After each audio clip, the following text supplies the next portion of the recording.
Okay, class. So this is our first discussion, no, on our topic for pre-final, the accounting for merchandising business.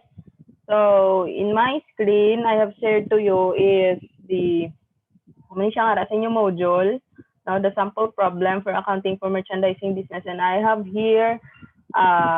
This is the general journal in which we are going to journalize the transactions, and we have here the general ledger, no, consists of the accounts of each account, no. So in here sa T accounts the left side of the T account is the debit, no. Then the right side of our T account is the credit. So dire ang sa asset, ang normal balance ng asset is debit. So ang aton nga mga beginning balances in which halin sa aton nga trial balance. So ini ang mga amount study from our trial balance from the previous month will be plotted dire sa aton nga general ledger, no, as beginning balances. So for our assets, isip nga may 60,000 dire. Okay. So disregard lang ni class ha. So this yellow, ang mga naka-yellow, so share ko na lang ang mas dako.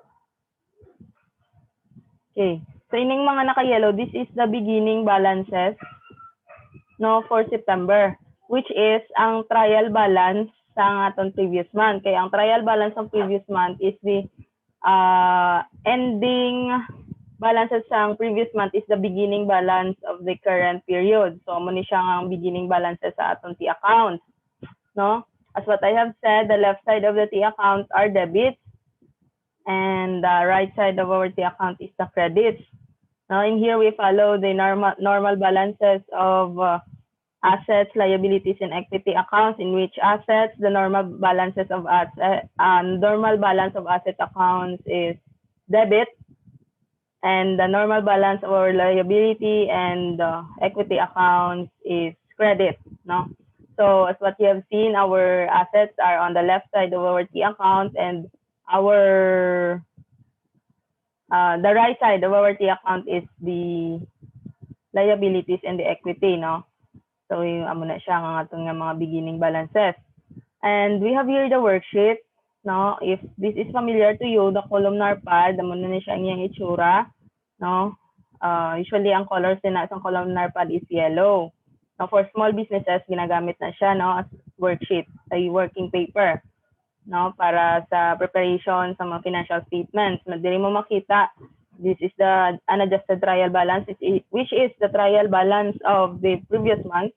Then we have here the adjustments, now adjusting entries. Then we have the adjusted trial balance, in which the trial balance of the previous month plus the adjustments now for the current period plus the transactions is equal to the adjusted trial balance, in which it is from the adjusted trial balance we can derive our income statement and balance sheet, and after closing entries, then we will have the post-closing trial balance, which is the trial balance of the September, for the month of September, since we are discussing for the month of September of Kanto Merchandising. So this post-closing trial balance will serve as the beginning balances for the next month, which is October. Okay, so again, I will share. Okay, screen, this is my screen. So we have here the trial balance of, but first, here, Kanto Merchandising, owned by Mr. Alex Bosel, facsimile, copiers, and other types of office machine. Transactions during the month of September are as follows. So these are all the transactions that happened during the month of September. So amo ni siya ang aton nga butang sa aton accounting cycle. Now this will be the transactions that we are going to record, and eventually we will make a financial statements for this. Then we have here the trial balance of August 2020 for Kanto Merchandising, which is the previous month. So the ending balances as of August 31, no, for cash, accounts receivable, merchandise, this serve as the balance sheet. This is the balance sheet of the previous month. So, muna siya trial balance. Trial balance, kaya ang nabilin tadi is all real accounts. So, our balance sheet also consists of real accounts. So, this is also the same with our balance sheet. But ang tawag sa iya is trial balance. But trial balance and balance sheet is different now from each other, since balance sheet is a financial statement and the trial balance is somewhat like it's a working paper, no? It's a working sheet, no? So we have here the trial balance. Now basically it's balance. Our debits and our credits are balanced. So before you start with, always check the balances of your trial balance now before you start, because sometimes there are problems that trial balance, they provide you trial balance, but it is unbalanced. It is not balanced. No, always check with that. Ginahungod na siya to trick the students, no, every time mag-exam, no, muna siya galibog ang ulo mo, why you cannot balance at the end, kaya sa sugod pa lang hindi na siya balance. Always check. But this, if you want to check, this is the balance. And you have here adjustments for the month, so we will journalize this later on as we go on our discussion.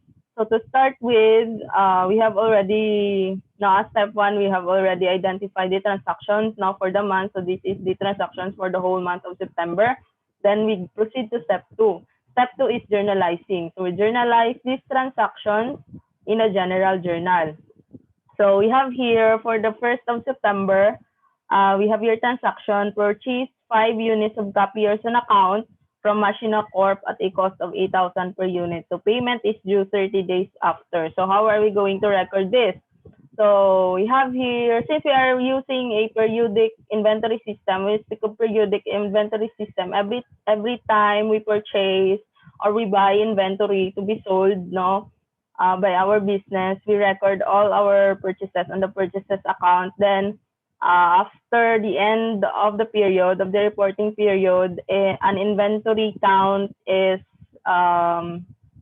conducted in order to identify the amount for ending inventory. No? So nag-inventory count to identify kung pila na lang bilhin sa aton inventory, and that will be the one to be recorded in our financial statements. Then ma-work back kita, no, to get the cost of goods sold, kung pila ang cost sang nabaligya ta, no, from the beginning inventory add ta aton tanan nga ginpamakal, no, then amo na siya ang total goods available for sale, supposed to be, no, your beginning inventory plus ginpamakal mo, that will equals that would be all the goods that ginabaligya mo.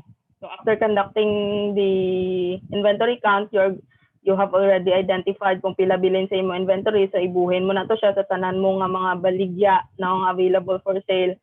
So i-less mo imo ending inventory equals cost of goods sold. So muna siya ang cost sang nabaligya mo na, sang nagwa na.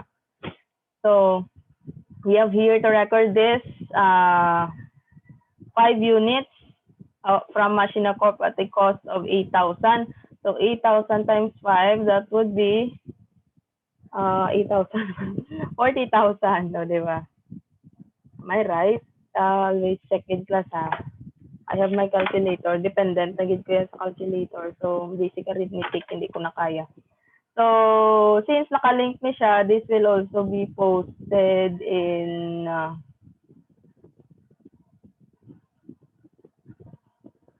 okay, 40,000 purchases. So, debit sa purchases, then accounts payable is credit. It's credit since there is a word on account. Okay, basta on account or on credit, that's accounts payable if you are purchasing, and accounts receivable if you are selling. So, if you want to check here, the accounts payable, okay, siya, nagwa siya. Then, for our purchases, here, nagwa siya, no? September 1, no? Always put the date beside the amount, no, sa Emoti accounts in order for you to monitor, no, and to identify kung ano na siya nga transaction. So, nakalink na ni siya, class. Then, of course, there is a worksheet. Okay, hindi ko lang ipakita ko na lang. Makita na data karon. Wala pa din na discount. Okay, so next is next transaction, same September 1 man gihapon, borrowed from Nation Bank 50,000 at 10% interest rate per annum due in 3 months. Kanto issued a promissory note for this borrowing. So naghulam siya kay Nation Bank worth 50,000 na 10% per annum due in 3 months. So 10% interest sa isa ka tuig, but ang ginhulam niya is due in 3 months. So after 3 months, he is going to pay 50,000 no, sa bank plus interest. No, which is proportionate man sa kung pila man ang terms ng iyang utang over the whole year. No? Since ang interest rate is per annum, that would be 10% sa isa ka tuig. So he issued a promissory note for this borrowing. So when you issue promissory note, nagutang ka, that would constitute note payable. So pila cash yung ginhulam niya, it's 50,000 and the note payable it's 50,000. Now this is a short-term note payable since it is due within 3 months. So I think amo ni siya, wala ko na link, no? This is the 50,000 may ginhulam mo sa bank. Then for the notes payable, you have here the 50,000. Okay? So next is purchase 1-year insurance covering the period September 1 to August 31 for 24,000. So Mr. Bo paid an insurance now for 24,000 that is good for 1 year. Okay, September 1 to August 31. So that would be prepaid insurance 24,000. Then another 24,000. Okay. So prepaid insurance, then cash 24,000 as what you have seen. Dari ma-reflect na di siya. Okay? Ma-reflect. So wala siya beginning balances kaya wala man prepaid insurance last month. So na siyang transaction no, under the prepaid insurance and for the cash ani nag-reflect naman siya. Okay, next is it's September 2. So purchase 10 units of facsimile machines on cash. No, it's on cash from TikTok Corporation for a total price of 20,000. So you debit purchases since we are using a periodic inventory system and cash for 20,000. Okay, class, every time you make a journal entry, always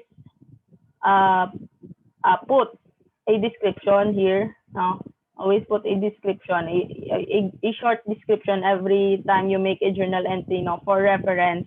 And of course, nang ma-identify mo kung ano na siya ang nature or ano na siya ang ginhalinan sa transaction. A brief description lang.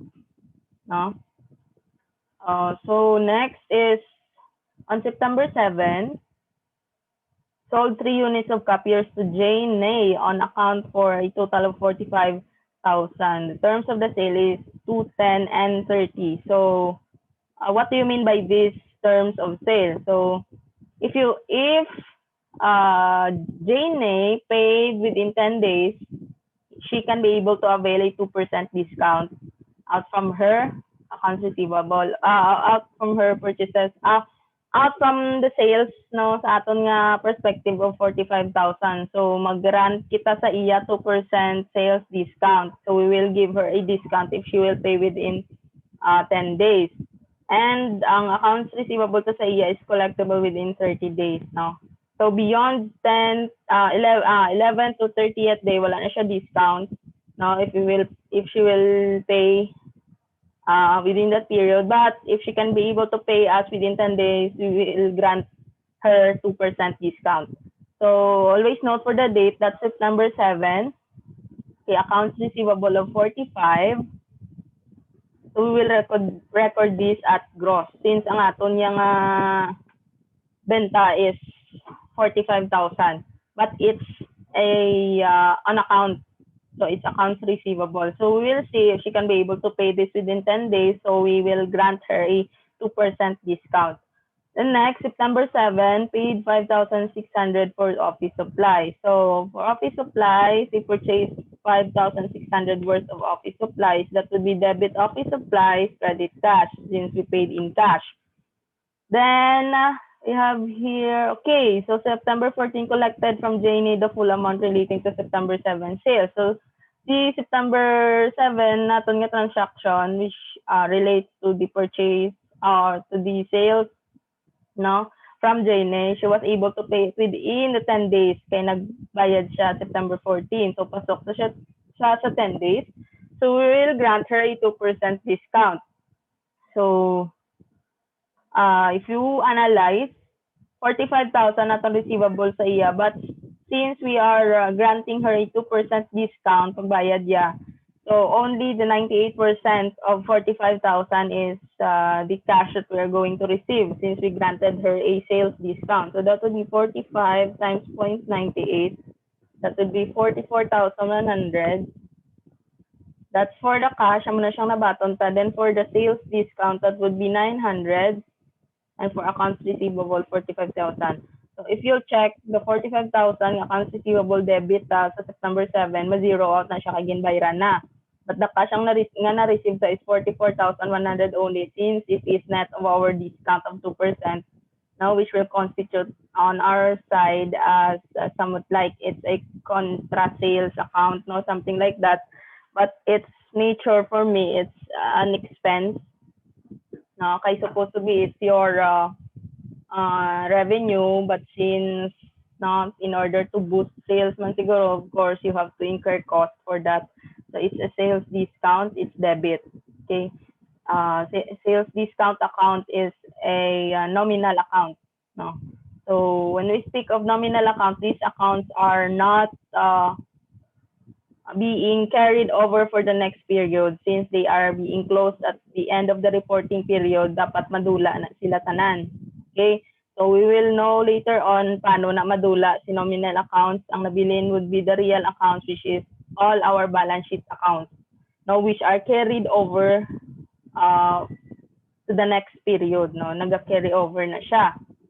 So next is September 15, paid 10,000 salaries of office staff. So that would be salaries expense, 10,000, in credit, 10,000 for cash, since you paid in cash. Okay, so September 20, you have sold on cash 2 units of facsimile machines to one for 5,000. So cash 5,000, then for sales 5,000. Okay. Then purchase delivery truck for 300,000 with an estimated useful life of 10 years with no residual value. When we speak of residual value, it's the amount that you can realize, no, after using the machine, no, within its useful life.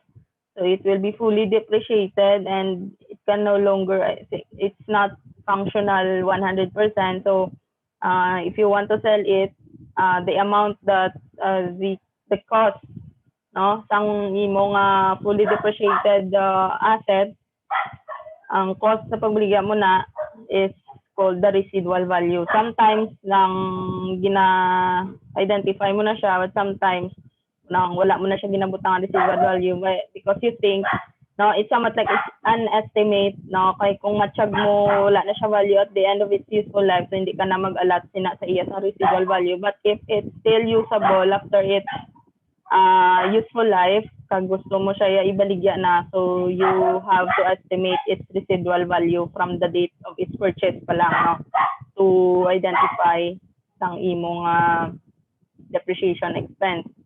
Okay, so muna siya. So nagbakal siya delivery truck worth 300,000, no, useful life of 10 years, no, kadakod gan truck, no. Then kanto paid 200,000 cash and balance payable 30 days after. So delivery truck, what's the cost of our delivery truck is 300,000. So we paid 200,000 cash and the remaining is accounts receivable, no, due within 30 days. So we're going to pay this within 30 days. It's September 30. Okay, so there are no other transactions. We have already journalized all our transactions. So after we journalize, we post this to our general ledger. But since ara to sa Excel and we make our life easier, there is a Microsoft Excel is already linked. So nakagatong ido. Amo na ni siya mga transactions ta, no? If you want to mano-mano ya to sulat ya, if you want to check it's okay, good. So these are all the transactions. Then after all the transactions are journalized and posted, we are going to identify the balances. Now, after we add all the debits on each account, we add all the credits on each account, then we'll identify debits less credits, no? Kung ano ang result, no? From the beginning balances plus the transactions for the month. So pila ang aton nga balance for each account muna siya. So we have here for cash, we have a total debits of 484,100. We have total credits of 259,600. So we have a net debit of 224,500. After all, this is the receipts. This is all our in disbursement. So bilin pa ta, no?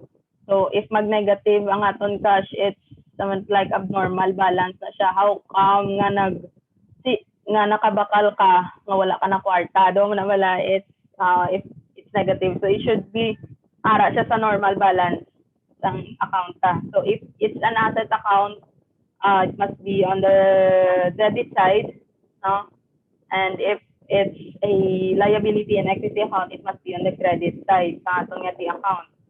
No? So if you want to check, you have here, 15,000 accounts receivable, we have merchandise inventory, wala pa. Kaya wala pa ta ka-inventory count since we are using a periodic inventory system. The accumulated depreciation for your delivery equipment is an asset. It's on the asset. Ara saya sa asset nga. Kay nagaupod siya sa aton nga asset which is the property, plant, and equipment. So delivery equipment is under the property, plant, and equipment account. And the accumulated depreciation is subtracted from our assets, from the delivery equipment. So this is called a contra asset account. Since, as what I have said, when it is an asset, you have a normal balance of debit. But since ara siya sa asset, but its normal balance is credit, so this is called a contra asset account, the accumulated depreciation. And also the accumulated depletion, pero that's for mining na saya class. So we will not discuss that. And you have your office supplies, you have a balance of 8,600, prepaid insurance of 24,000, delivery equipment of 540. So, and furnitures and fixtures, still 96, accumulated depreciation for furniture is 12,800, still the same. Din ta na ginkuha. Kay you have here, ano ta na ginkuha? You have here, the property and equipment consists of delivery vehicle, life of 5 years, and office furniture and equipment, life of 5 years with a cost of 240 and 96. Okay? So, ang assumption na dinakon is delivery vehicle ni siya, ang life is 5 years and its cost is 240,000. Ang office furniture and equipment pagbakal sa sini is 96,000. So I assume that we purchased this on January, on the 1st of January, and we started our operations. Kanto Merchandise team started its operation on January 2020. So it's already January, February, March, April, May, June, July, August. So 8 months August, no? If you want to compute the depreciation, okay, aray na lang. If you want to, 96 by ang cost of furniture and fixtures. Okay, 96 is debit. And for the delivery equipment is 240.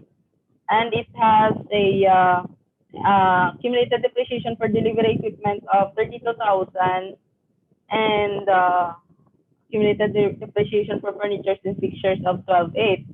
So you have a total accumulated depreciation of 12,800 plus 32,000. This is as of August 31. Now to get this amount, the 291,000 BPE net as of August 31, so that we will know paano ni siya nakuha ng aton nga mga beginning balances. So it's 44,800 ang aton nga total depreciation. So to get this, Now, 44,800 ang aton nga accumulated depreciation. No? So, 240 cost of the delivery equipment plus 96,000 the office furniture equipment. So, we have 336,000. So, muna siya ang price, no, or ang cost ng equipment kag sa aton delivery vehicle kag equipment sang nagsugod si kanto merchandising. So, since aran to sa August, ilas na to ang 44,800 na accumulated depreciation as of August. Naging compute ta. So, it's 291. So, it's net. Paano ta ni nakuha si 32 kung si 9,800? So, first, let's go with the delivery vehicle. Naghambal siya ang life current delivery vehicle is 5 years. Okay? So, wala residual value. So, 240,000 divided by 5 years. So, every year, dapat ang depreciation ta for the year for the delivery vehicle is 48,000. Okay? Okay. 48,000. So, kung kaanta siya every month, no, kay TIARA ta, monthly reporting kita, so divide 12. So, our 48,000 divide 12. So, we have a depreciation expense of 4,000 every month.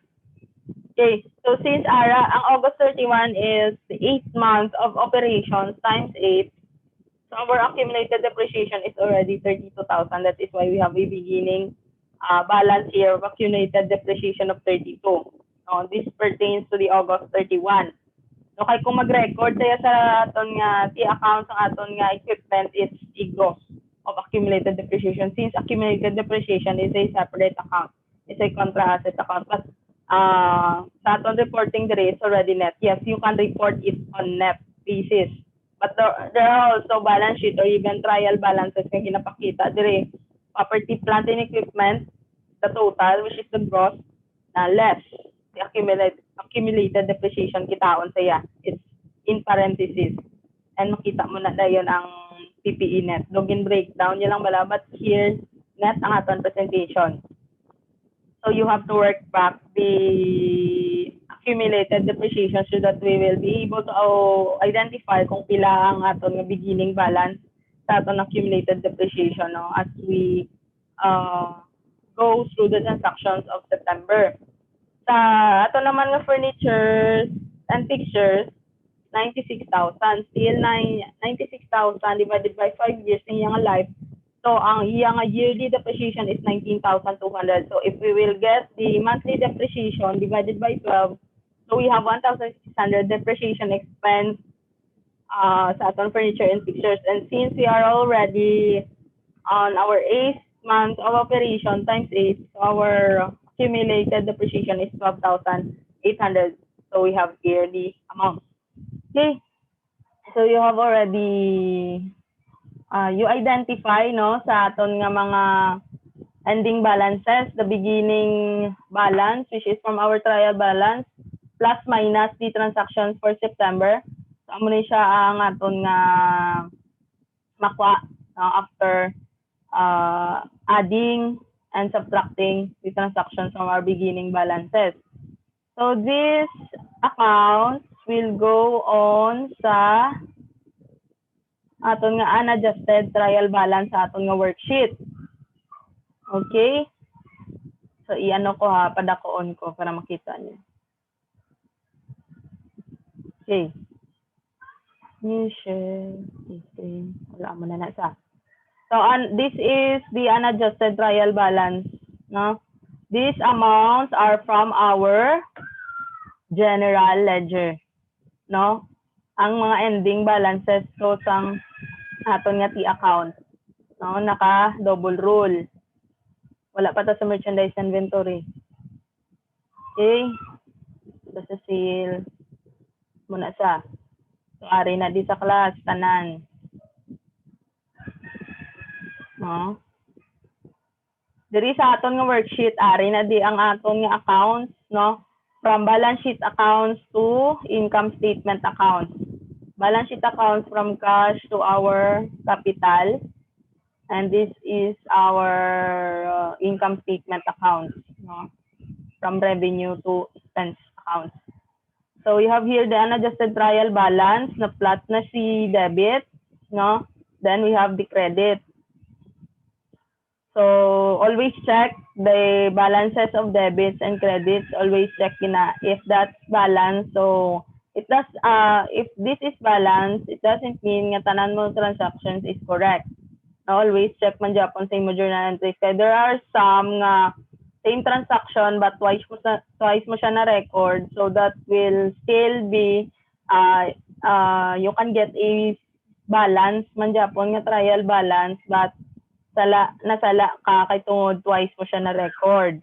Okay, so this is our unadjusted trial balance. So you have here the adjustment column nga ami ang mga amount na diho by kay your unadjusted trial balance plus your adjustments would be will be your adjusted trial balance worksheet. So you have here back to the general journal. So tapos na ta record sa aton nga transactions, but there are adjustments for the month of September. So you have here adjustments for the month of September. Property and equipment consists of delivery vehicle, life of 5 years, and furniture and equipment with a cost of 240,096 respectively. So are depreciated. So there is no salvage value.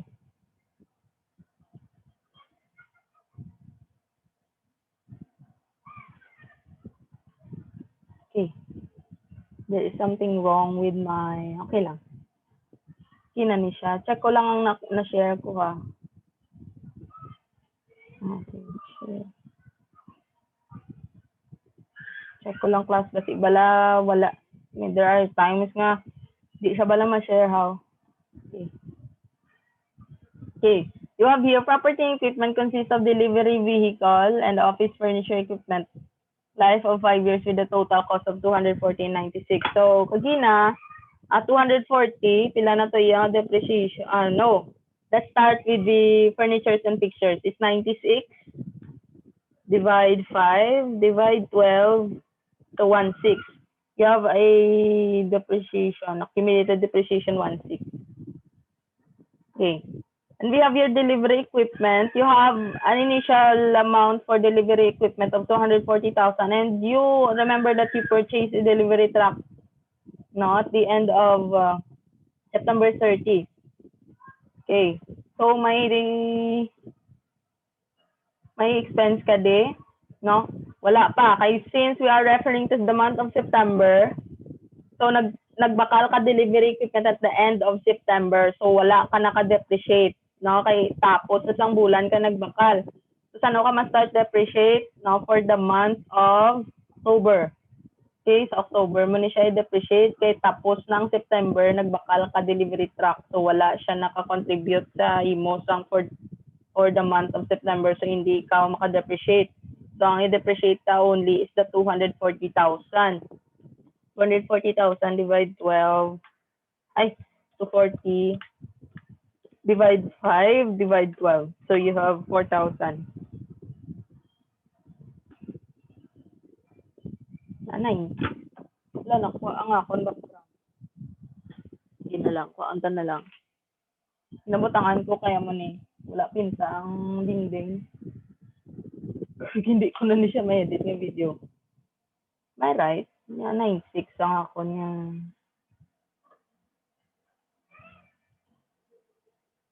Si 9,000 din sa gali, oh. It's okay. Siguro, depreciate ko ang 300.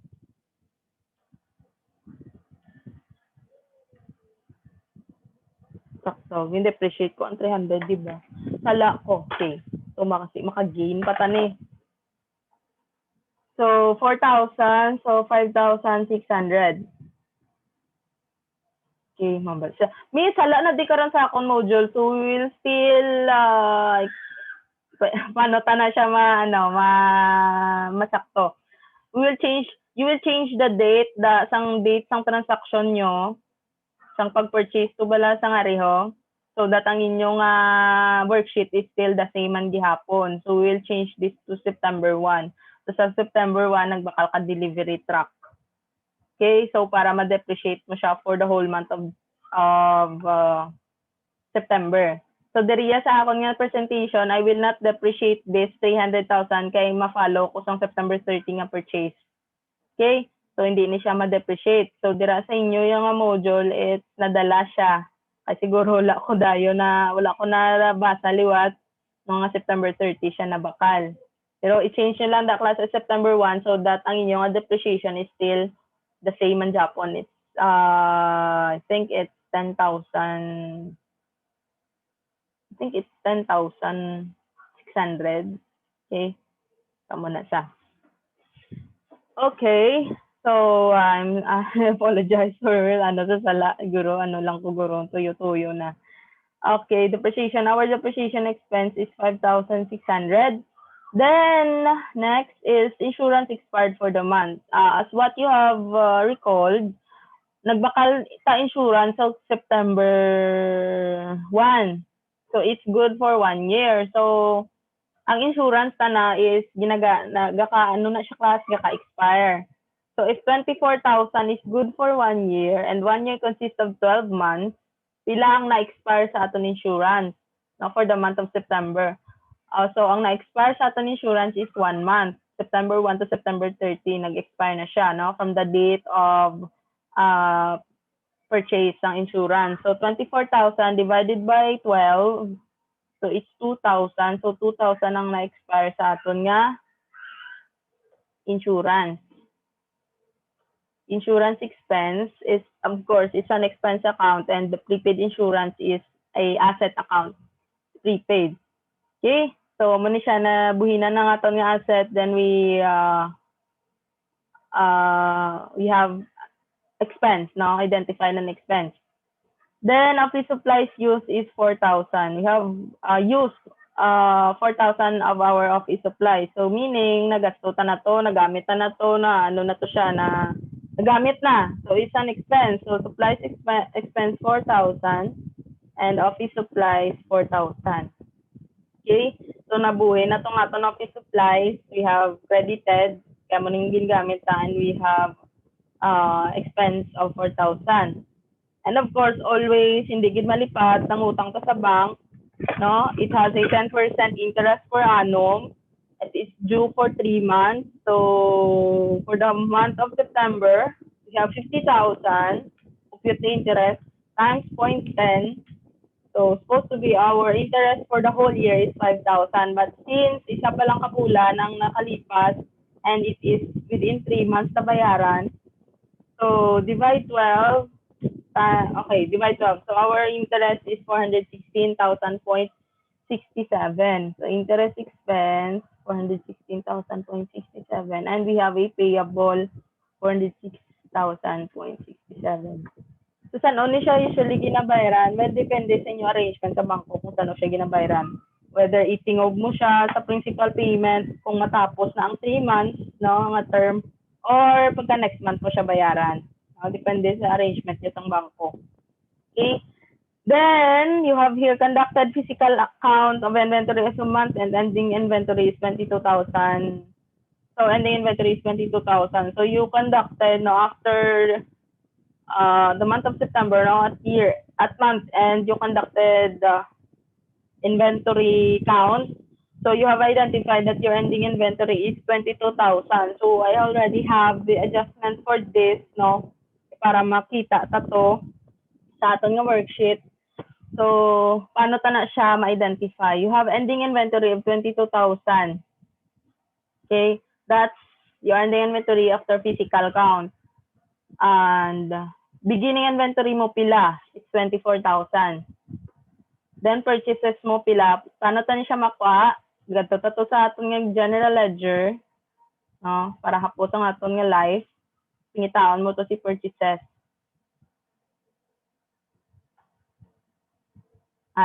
So you have a total purchases of 60,000, So the accounts made your life easier. Wala to, nalipat ko. 60,000.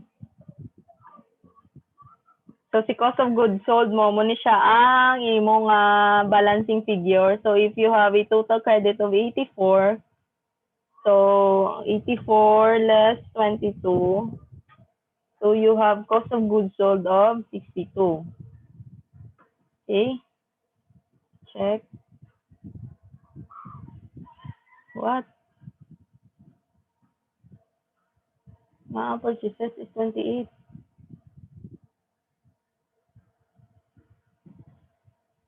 Wait lang gid class.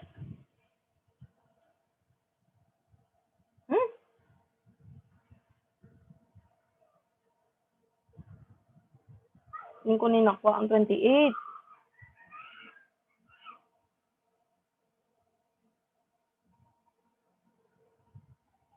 Okay, anyway. Tama na to siya. So you have cost of goods sold of 62.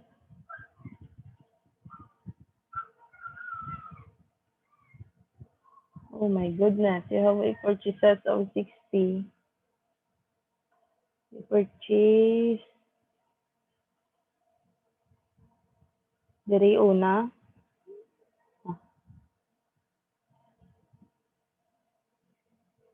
I think per unit, I think it's 8,000. No, wala na ano. Sakto. Wala ko siya per unit. Wala ko nabasahan. Okay, class. This is 8,000. Para hindi na magliwat ang inyong module. Okay, purchases mo for 1st of September is 8,000 only. So you have 28,000. Okay. No, it's 28,000. Sorry for the klasa sala. Para hindi na magliwat sa inyo nga module kay Derea, it's February na diya sa ako ng Excel file. I would like to apologize now for this transaction for September 1. Wala ko nakita nga it's a per unit. Diba? Dali-dali lang ko wala journal entry. But kaunta ni sa si per unit. Kaunta ni i-erase niyo daw si per unit class. Okay, so purchase 5 units of copiers on account from Machinate cost of 8,000. So payment is due 30 days after. So atong to nga initial entry would be purchases 8,000 and accounts payable 8,000. No? The-adjust accountant. Wala, siglang wala mag-adjust, gina-rationalize sala. Pero yes, it's supposed to be 40,000 but for purposes nga hindi na da maghigko ang ara sa module nyo. No? Hindi na bala magliwat kay once may magliwat ni tanan-tanan maliwat na siya class mo no all throughout. So and I think kung i-follow tato nga 40,000 nga aton nga purchases and our cost of goods sold would be madako pagid. I say madako pagid nimo losses. So muna no kalaway man. Pag may ko manda karon ang inyong ang inyo dabalangang module dabalahaw nga ginprint ko. So let's assume that i-erase na ang per unit. So let's assume nga 8,000 ang cost ng atong purchases. So you have a total purchases of 28,000. So you have already identified your ending inventory of 22,000 and you have a beginning inventory of 24,000. You have purchases of 28, so your balancing figure is cost of goods sold of 30,000. So if you want to check, this is already balanced. So we have here, kung pakita ko sa inyo, ang formula sa aton cost of goods sold. Actually, there is a formula for that. We have beginning inventory plus purchases. Total is the goods available for sale. So if intindihon mo siya, goods available for sale, those are the goods that are available for sale. Pwede mo siya mabaligya. Less mo, imo ending inventory, amo na siya ang nabilin pa sa imo da nga warehouse equals cost of goods sold. Okay, amo na siyang iyang formula.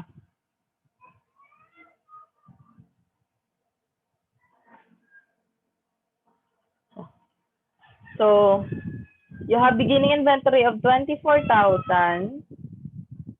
You have purchases of 28,000. You have a cost, goods available for sale of 52,000. So amo ni siya ang cost sang imong pwede mo ibaligya inventory plus imo ginpamakal. Less mo kay nag-inventory count ka na 52. So you have cost of goods sold of 30. So amo ni siya ang cost sang nabaligya mo na. Amo na siya class. So it's an expense no sa imo nga sale nga pares ni sale nga di ba si sale mo is there is a markup no cost plus markup rate mo da or ano. So ibuhin mo da ang imo kapital which is 30,000. So balanta na karon kung pila ang aton nga net income nga gross profit. Okay? So we're done with the adjusting entries. We'll check if na ano ni siya na nagwa no nag-reflect sa aton ti account. So see. Okay. Sa aton cash wala na. Sorry, merchandise inventory, no? So you have here the adjustment. Nag 22,000 aton merchandise inventory. We have adjustments no sa aton accumulated depreciation no nag-adjust kita office supplies adjustment. We have prepaid insurance. And we have here interest and the accumulated depreciation for our furnitures and fixtures. Okay, sales discount. Okay, purchases, ari siya oh. So si purchases nag-zero na siya. Kaya nagkadto na to sa cost of goods sold ng account mo. Makita ka na karon sa aton nga worksheet. Then you have insurance expense, supplies expense, interest expense, and depreciation expense. Okay, so kadto ta sa worksheet. We'll check ko kung naka full screen na. Okay. So you have here the adjustment. No, nagwa na siya. Okay? Dire, check naman if balance. Okay, so balance atong debits and credit. Then your unadjusted trial balance, that would be your beginning to the back plus transactions. That would be your unadjusted trial balance plus the adjustments. No, incorporate mo tong adjustments mo equals your adjusted trial balance. Okay? Naka-adjust ka na.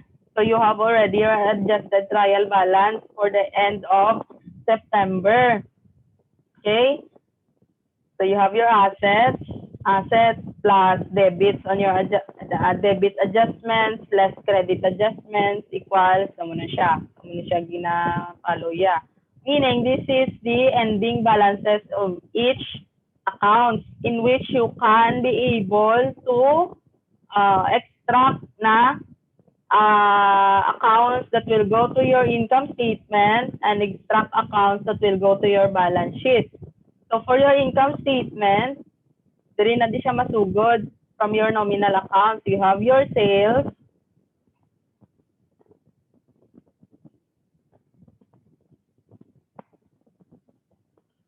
okay, you have your sales, di na to. Ariyo. So credit siya kay income statement, then all your expenses will go to your debit sa income statement. No? So dira mo na mabalaan pila imo nga income or loss, no? From your sales less all of your expenses. Okay, kita mo siya nga loss siya. So mo to kagina wala ko gindayon nga 60,000 pila to 60,000 ang cost of goods sold kay mas madako pa gid. So for the balance sheet, from your adjusted trial balance, carry forward mo lang ni siya now from your cash to your equity. This will go to your balance sheet. Okay? So there is a difference. So that difference will be your loss. So dire mo na nabalaan sa worksheet. Di siya balance kaya wala pa ta ka-close ng aton nga loss sa aton nga equity. Okay, wala ta pa siya na saylo. Nabalaan ta lang nga perde siya diri sa worksheet. Then Samis, this is amo na samis ang aton nga financial statement. Actually, hindi pa ni siya ang aton nga financial statement. Dire ta lang makita kung ano ang mga amounts nga nagkadto kay income statement kag kung ano ang mga amounts and accounts nga nagkadto kay balance sheet. So, we're done with this. Nabalaan ta na. Then we are going to close. No, close the nominal accounts. Amo to siyambal ko nga nominal accounts, di na siya makita sa aton nga trial balance nga gina-carry forward ta sa next period kay gina-close ta na siya. Kay those are temporary accounts only. Kaya nga, from your revenues to your expenses, those are considered as nominal or temporary accounts. Why? Kaya ang net na sang imong revenues less sa imong expenses is your ginansya. Term is ginansya. And the ginansya goes to your equity account. That ginansya or perde will either increase or decrease your equity account. Okay? So, muna siya, dira siya gina-close. So, dula na siya. Muna nga, hindi mo na ni sila makita.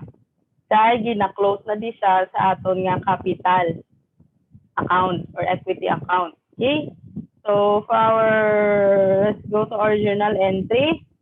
So, for our closing entries, you have sales now to close. It's credit. So, i-debit na siya para mag-close siya. So, it's 50,000. Then, income summary, 50,000. Ang income summary, this is somewhat like a temporary account. Ginagamit mo ni siya pang-close. Pang-close mo lang siya, ginagamit mo lang siya pang-close. Okay, so na-close na natin sales. Kung makita mo di aton sales, it's already zero. Ari si CEO. Closing entry. So, ma-zero na siya. So, dula na si sales. Next is, ang mga dulaon ta is ang expenses. Para hapos aton life, from cost of goods sold to, hindi. Dala. So, from cost of goods sold to, sunod na siya. Sales discount is 900. No, it's an expense.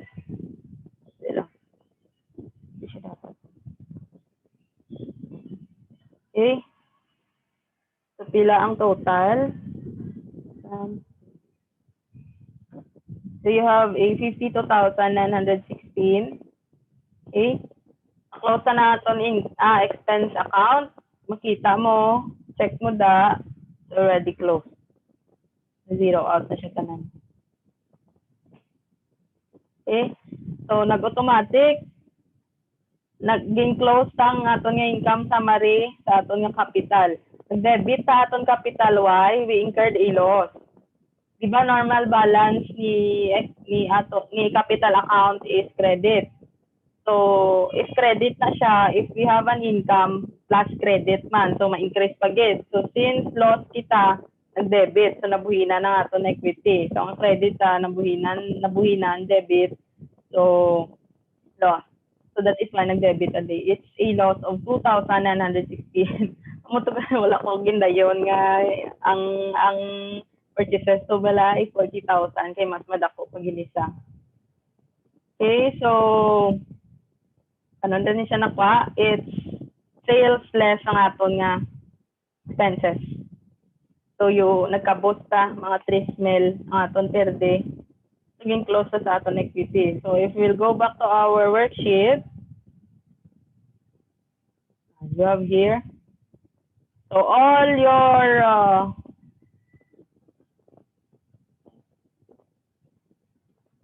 of your expense account or all of your nominal or temporary accounts nag-zero na sa aton nga trial balance, and ang nabilin, what you have seen, nagdubo na ang aton nga capital account, and this will be our total debits, our total credits. Okay? So this will go to your assets, no, plus less ang ari. Then it will go to your liabilities and equity. So if you want to make a balance sheet or a trial balance, okay, kanto merchandising,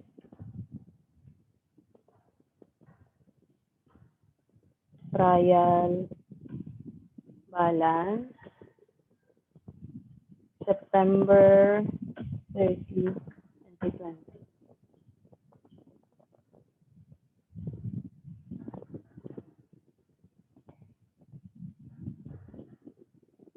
Itong merge, makita.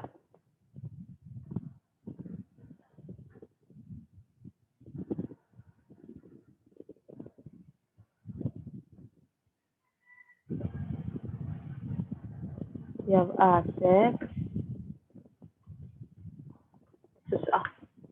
Sobra na lang taklas ang ano. Oops. Oops. I got na problem.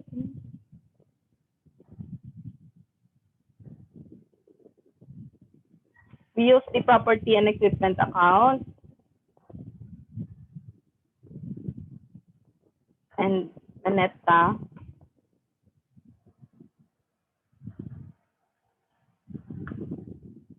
Pag dito ni siya ma-separate. You have non-current assets.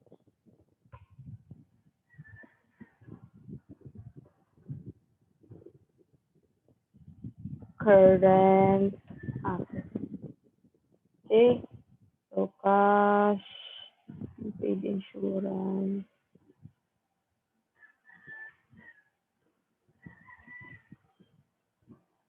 Then net sang imo nga property 636 less 36 less 14,400. So 585,600. Okay. Sum na class. So total assets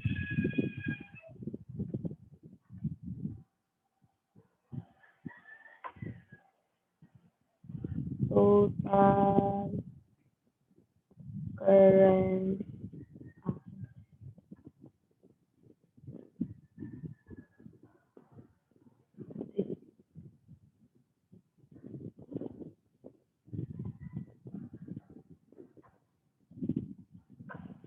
okay, so you have a total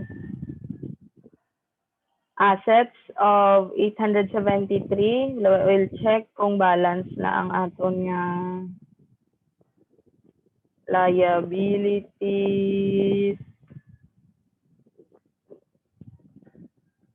and owners equity. So you have accounts payable, notes payable, interest payable. Meaning wala siya nagbayad interest. That might be ang arrangement nila is next month or iting mo bayad sa capital after sa principal after 3 months. So you have accounts payable. Okay. Total liabilities. Wala man ta long term, so ito total liabilities. Wala man ta long term. So 168. Then you have owners, equity, book, capital. It's 705. Total liabilities and equity.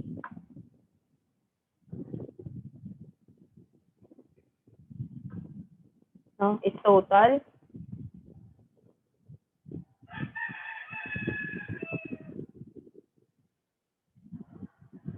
So that would be our, let's make this balance sheet na lang class. Okay, balance sheet, or this will serve as your trial balance, no, for the next month. No, same to sa August 31 kagina, no, if kung ano naman ta, mag-accounting cycle naman ta sa month of October, mo naman ni siya nga aton nga starting point, no?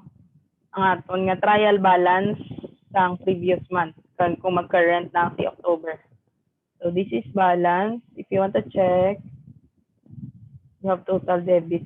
Is nga hindi parehas ni Sao, kay may ari ta di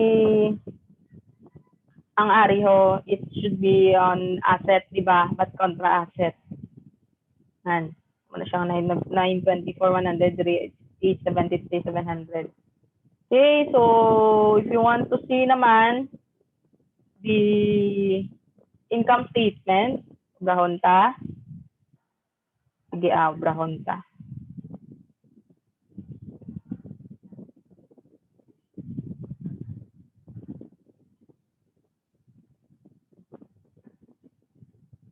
Income statement for the month of September 30, 2020. Mo na yung tsura. Balance sheet, it is prepared on a particular, amo ni siyang balances as of that date. Amo ni siyang balances sang September 30. Kung income statement naman niya as of for the month, no, of September 30 or as of September 30, 2020, amo na yan nga ngalan sang date kay it pertains to a particular period. No, ang makita ta are those amounts nga nakuha mo na siya within the period, no, from September 1 to September 30. Mo na siya ang aton nga date is for the month of September 30. It's within a period. Amo na siya ang result, no, within the period. That's the income statement. If mag-prepare ka income statement kag ang imo ginbot na is September 30, 2020, your report or that statement will become erroneous na sa point of view na sang accountant kay income statement is pertaining gidya sa period, within that period. So kung pahimuon kabi may income statement, wala mo nabutang for the month of kung anong period, no, or as of amo nga period, masala na class. Sana pa na i-wrong ka na or basi may buhinan ka bla may natani mo nga ano kay will be ma-technical kada masala na. Okay? So, kapiyon ta lang, sales.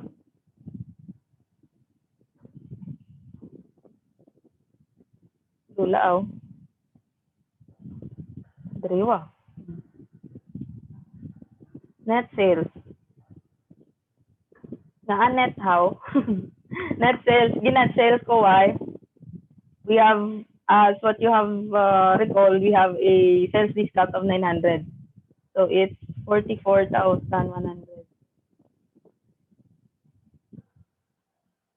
Okay. Then cost of goods sold less cost of goods sold. Sila to 20, I think it's 30,000. 30,000.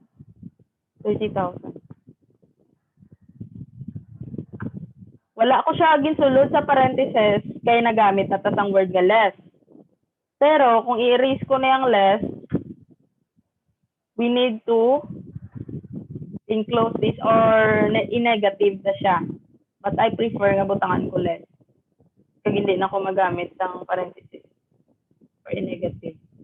Depende sa inyo. Gross profit. So equals your sales less. Okay. So you have a gross profit of 14,100. Then you have all your expenses.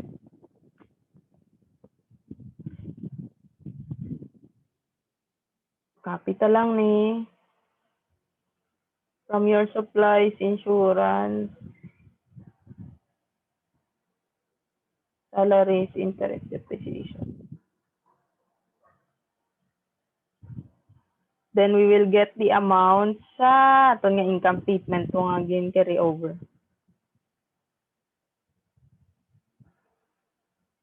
Here, hindi siya. Sorry.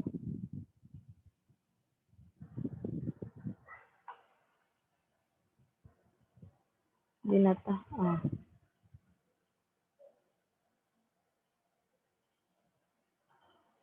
Gamit naman ko less equal net loss. Or gusto mo mag-is income or loss.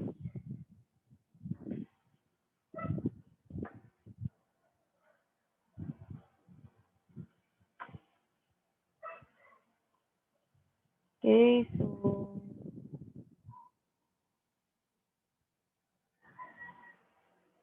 oops.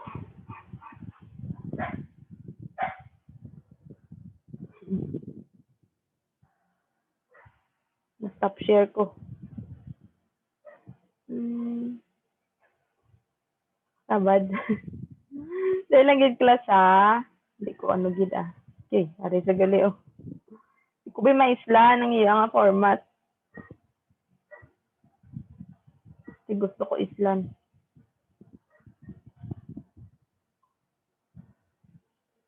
Hindi ko siya maparenthesis. Okay.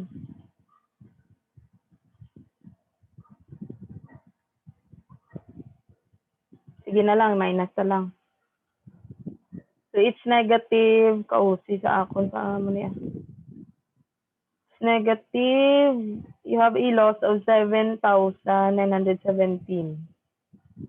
Okay, kung i-check mo to, was it 7,000? It's 29. Why? Check the class, 10,000 salaries, insurance. What, ano pagid ang na-miss ta?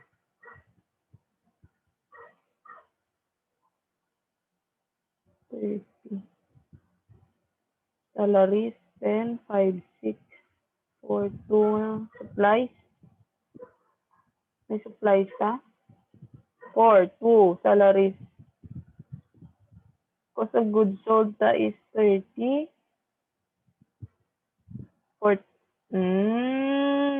It's 49,100. Okay. Okay, so our net loss is 219,000. Okay, kung ano naman, kung changes in equity, or ano Japan natin, mabrata changes in equity. Mabrata changes in equity. Okay.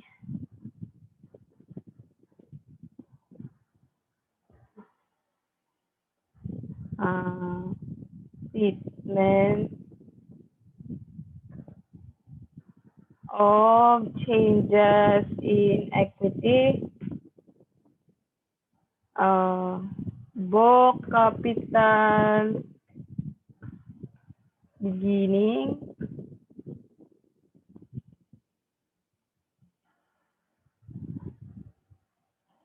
Mo lang man sa class. Add net income or loss, then book capital ending. So, your beginning is 7, 8. Pwede ko man siya man class malink man, galing wala ko na siya ginubrahan kay para maano ta siya. Discuss, makita nyo paano bala ginaubra.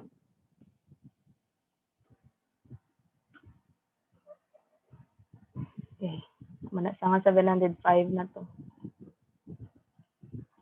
Okay, so muna siyang cash flows. Medyo malawig-lawigan pa na, but think assignment. Okay, I'll inventaran ko pa, but that's it. Now we have already made a basic, mga basic statements, financial statements, the changes in equity, income statement, and the balance sheet. Out from those transactions from September, for Kanto Merchandising. So, sa class I would like to apologize for all the Asala man bala nga ako na ano, tong mag-purchase. First, ang purchase ang equipment. So, change na ang date to September, okay, change the date to September 1, no, ang date of purchase. Then, ang September 1, to nga purchase of facsimile machines, i-raise nyo to ang per unit. So, that's 8,000 man sa Japan. So, that's it. Hope you learn, no, from this video. Ay, kabay pa, class.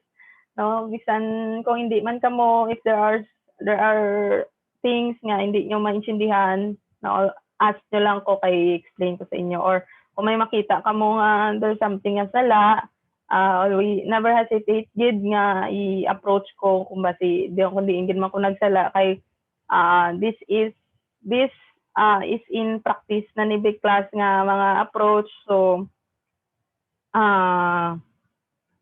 to make kay kung mag-ubraman gid kamo, usually no, as IT students wala man gid ni siya gagawa sa inyo exam or hindi gid man ni siya inyong specialty, but if you are already on sa ubra na bala, no, of course makita nyo gid ni, but kung makita nyo gid man, you already have the idea. No, muna siyang importante nga muna siya paano na siya ubrahon na nakabalo na kami na, we have a it's familiar, we have a background kung paano na siya ubrahon, no? At least you have the idea, no?